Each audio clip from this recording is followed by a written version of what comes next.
Kung panay pagtatakip lang at walang totoong income, hindi ho kayo makakaahon sa buhay na panay utang.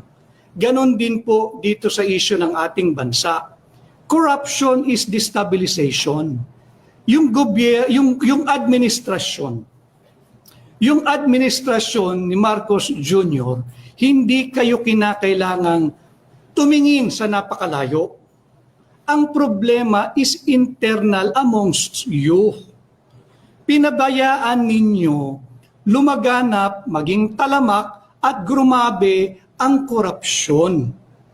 Ngayon, naghahanap kayo ng pamatay-sunog, may mga nagsasabing destabilization. Kailan pa ang pagpapahayag ng katotohanan at ang pagpuna sa mga maling polisiya at gawain ng gobyerno, lalong-lalo na pagdating sa korupsyon, kailan pa yan naging destabilization? Ang nagdi-destabilize sa inyo, sarili ninyo mismo, yung mismong alyado ninyo. But I think yung 2023, medyo maliho ito pero medyo within threshold pa ng pwede mong tanggaping level ng korupsyon. Sumobra ho noong 2024 at higit talagang binira yung 2025 proposed national budget. Di ba?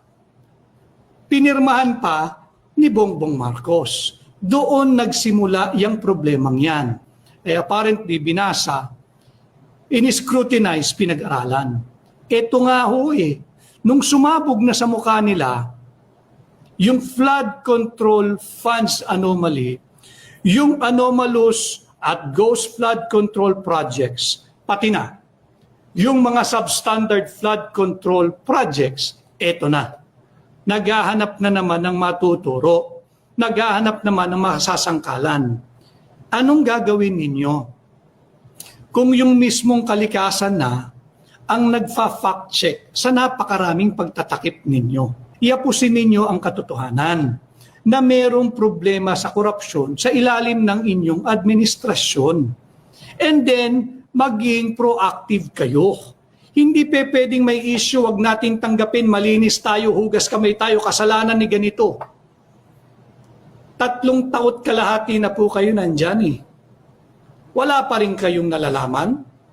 Hindi pa rin kayo may pagkukulang?